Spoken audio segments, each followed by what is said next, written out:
Ei, olá, muita paz de Deus para a tua vida. Bem-vindo, bem-vindo ao nosso estudo bíblico hoje. O capítulo 13 da série Josué, na parte 15. Eu quero convidar você a ler todo esse capítulo 13 e depois voltar aqui no vídeo conferir com a gente nossos pensamentos, comentários e impressões. Eu sou Edilmar, pastora na comunidade evangélica da Vitória, no Jardim Vila Galvão, Guarulhos, São Paulo. Vem comigo. E recapitulando, na semana passada, a gente viu capítulo 12, a lista dos reis que foram vencidos por Josué e pelo povo de Israel, sempre ali ficando uma lista que seria o registro de vitórias, uma forma de para sempre lembrar como Deus lutou por Israel. Enfim, aquela promessa tornou-se realidade, cumprindo-se para o povo de Israel. Lembrando que no livro de Gênesis está a promessa que Deus fez para Abraão, para sua descendência, que eles herdariam a terra. E agora, então, se cumpriu essa promessa que o Senhor está narrando parte por parte neste registro de Josué 13, os locais que pertencem a Israel, as 12 tribos de Israel. A partir desse capítulo 13, então, o foco começa a ser na distribuição das terras para as 12 tribos. Então, no começo do capítulo 1 até o capítulo 12, o foco era a conquista, a luta. E agora o foco vai começar a ser na distribuição destas terras que eles herdaram. Vamos notar aqui como Deus fala com Josué, o jeito que ele fala. Olha que interessante, no capítulo 1 já começa, dizendo que Deus falou a Josué. E capítulo 1, versículo 2, Deus fala assim com Josué: Moisés, meu servo, é morto. Levanta-te, pois, agora e passe esse Jordão. E aí o Senhor dá outras instruções. Agora, olha como Deus fala com Josué neste capítulo 13. Diz assim, o Senhor falando, Já estás velho, entrado em dias, e ainda muitíssima terra ficou para possuir. O que eu quero ressaltar aqui com você, para a gente pensar, é a forma que Deus falou com Josué no primeiro capítulo. Ele já deu um choque de realidade na sua fala com Josué. Ele fala: olha, Josué, Moisés morreu. Agora você tem que agir, você tem que sair, levanta e vai fazer essa missão que eu estou te dando, Claro, em outras palavras. E agora, um outro choque de realidade. O Senhor fala para Josué: você já está velho. Então, essa forma que o Senhor fala na sua palavra com Josué faz a gente entender o seguinte: existem fases na nossa vida, que a gente precisa acordar para a realidade. Quando a gente passa por momentos de perda, como era o caso de Josué, que ele era muito apegado a Moisés. Ele estava sempre com Moisés, obedecendo Moisés, e ali, junto com Moisés, fazendo a obra. Só que agora, era uma outra fase, nesse livro de Josué, ele tinha que fazer sem Moisés. Porque Moisés morreu, agora vai e faz. E esse jeito que o Senhor fala com Josué, essa forma com que ele acorda Josué, com que ele vai direto ao ponto com ele, demonstra um carinho muito grande de Deus em lidar com seus filhos, em lidar com seus servos e agindo de forma com que Josué se despertasse e falasse, né, quem sabe com ele mesmo, eu tenho que ir. O Senhor falou para Josué, seja forte, seja corajoso, não tenha medo. Como eu fui com Moisés, eu vou ser com você também. Então, todas essas palavras, elas se seguiram a este primeiro confronto de Deus com Josué, que ele tinha que admitir essa situação e seguir em frente, vida que segue e missão a se cumprir. E agora, no capítulo 13, é uma outra situação. O Senhor falando, Josué, você já está velho. Então, é uma outra fase para a vida de Josué. Aquela fase de lutar, de guerrear, de ir atrás, agora era distribuir a terra. Mas o Senhor falou, ainda há muita terra que ficou para possuir. E assim, esse livro de Josué tem muito a ver com a nossa vida do dia a dia, as lutas que nós enfrentamos e as fases que nós passamos. Existe a fase em que nós estamos a todo vapor, com saúde para conquistar, e tem a fase que, embora haja muito a fazer, como o Senhor falou para Josué, que havia ainda muita terra para possuir, o Senhor falou, mas Josué, você já está velho. Então, aquela palavra que dá aquele choque de realidade para Josué entender o momento e o ciclo que ele estava passando. E assim é com a gente também. Muitas vezes há situações que acontecem na nossa vida para a gente acordar e ver em que pé estamos nesta jornada da vida que Deus nos deu. E como nós temos que nos posicionar, ouvir a voz de Deus e agir de acordo com o momento e principalmente de acordo com a palavra de Deus. Dá uma olhada no versículo 6, o Senhor reafirma, eu lançarei de diante dos filhos de Israel os povos que habitam nas montanhas e tal, os outros povos. Então o Senhor reafirmando que ele continua lutando pelo seu povo Israel. E ele fala, e você, Josué, somente reparte a terra em herança a Israel, como eu já te mandei. Você vê que Deus é um Deus de ordem. Ele descreve as terras que tem que ser ocupada, dá os nomes, ele fala com detalhes e, assim, como uma escritura, falando os locais, os nomes das terras que o Senhor, que é o dono de tudo e o dono das terras, então quer que seja repartida para os filhos de Israel. É muito importante a gente notar que Deus, ele dá a soberania individual e a soberania nacional para o povo.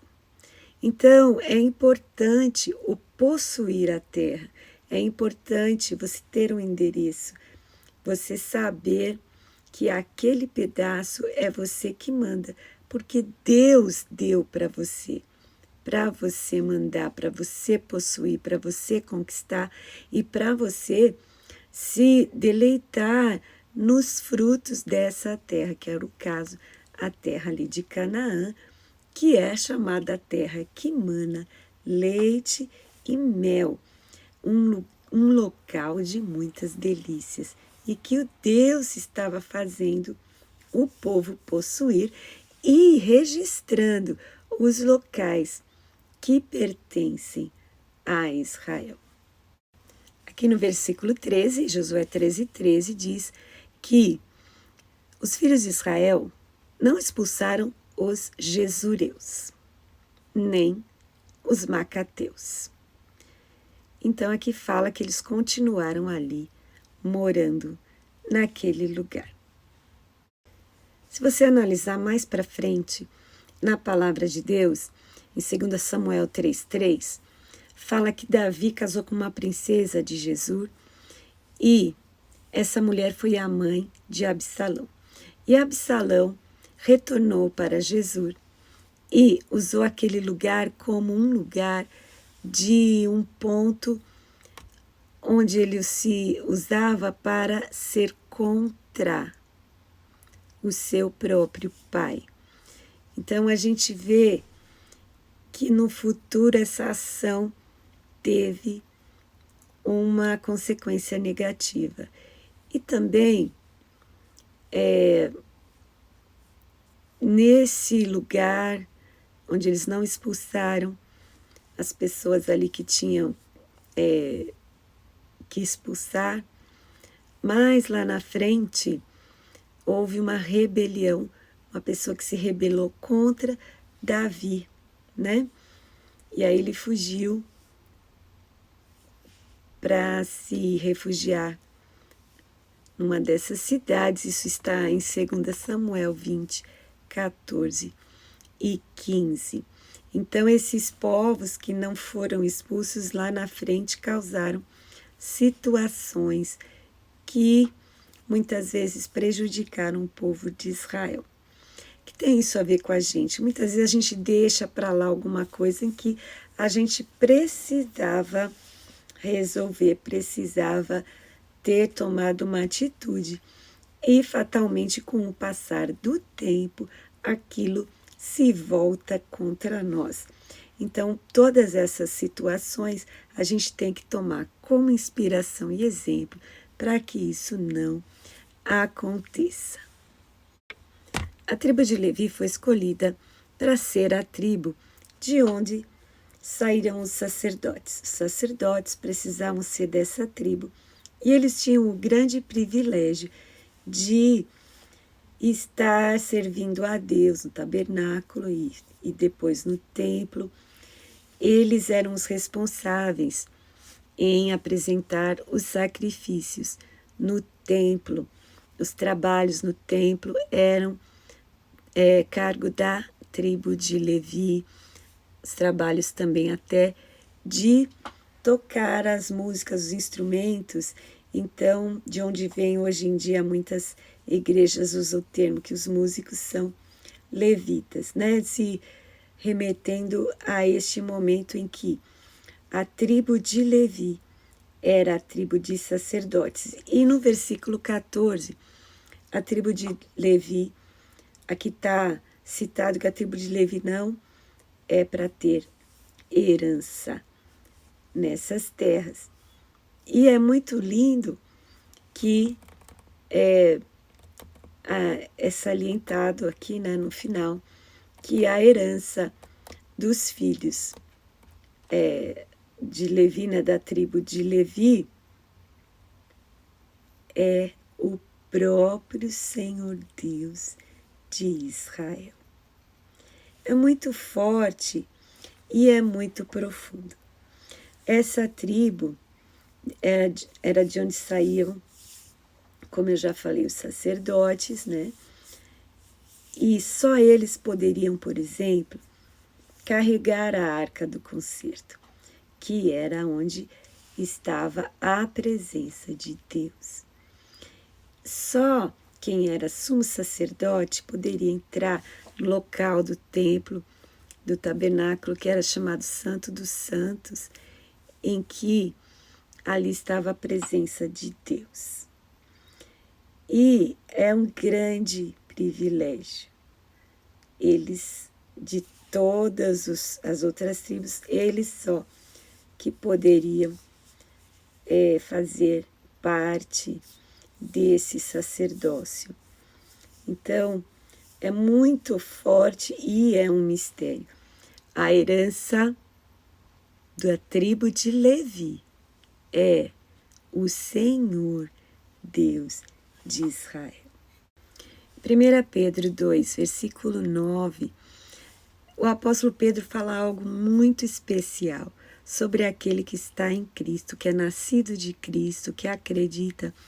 Então, agora no Novo Testamento, ele fala assim, que nós somos a geração escolhida, o sacerdócio real. Então, esse serviço de sacerdote também está a nosso cargo, uma vez que a gente oferece sacrifícios a Deus de louvor, sacrifícios agradáveis ao Senhor, mas esses sacrifícios, Pedro fala em 1 Pedro 2,5, são sacrifícios espirituais, diferentemente dos levitas no Antigo Testamento, que eram sacrifícios realmente físicos de animais, né? Então, agora, nós também somos sacerdotes, também oferecemos ofertas ao Senhor, mas são ofertas espirituais e também somos sacerdócio santo. No livro de Colossenses, capítulo 1, nessa epístola, Paulo fala assim, que a gente deve andar dignamente diante do Senhor, né? E dando graças, porque o Deus Pai nos fez idôneos para participar da herança dos santos na luz, né? Que o Senhor nos tirou das trevas e nos transportou para o reino do Filho do seu amor, em quem temos a redenção do seu sangue, a remissão dos pecados, em Cristo Jesus, né? Que é a imagem do Deus invisível, o primogênito de toda a criação. Então, Paulo aqui está falando que nós sim temos uma herança. E muitas pessoas, como assim o povo de Israel, havia muita terra para possuir, muitos de nós não vivemos toda a plenitude, toda a totalidade das coisas que o Senhor tem para nós, das suas promessas, do seu evangelho, do Novo Testamento, da herança que ele tem para nós. Porque muitas vezes a gente fica com os olhos fixos nas coisas da terra, enquanto a gente deve pensar nas coisas do alto e se interessar em, ao máximo que a gente puder, viver a herança, o evangelho, o reino de Deus, ainda nessa terra. É claro que lá no céu a gente vai ter muitas bênçãos, vai receber muita glória, mas aqui na terra a gente pode viver nesse dia a dia como possuidores das bênçãos, como filhos do Rei eterno. E ali em Josué 13, eles haviam conquistado a terra, mas havia muita coisa ainda para conquistar. Então você viveu até hoje muitas bênçãos, mas ainda há muitas bênçãos para você viver, muitas palavras e ensinamentos da Bíblia Sagrada para você aprender e praticar. A palavra de Deus fala em Marcos 10, 29 e 30, que não há ninguém que tenha deixado pai, mãe, filhos, casa, por amor de Deus, de Jesus, do Evangelho, que não receba muitas vezes mais nessa terra e no mundo vindouro, né? Embora haja perseguições e tribulações, mas a herança do Senhor, o reino de Deus está em nós e a gente já pode desfrutar dele. Pense nestas coisas, quanto mais ainda há de Deus para a gente viver. Deus te abençoe. Até a semana que vem. Muita paz.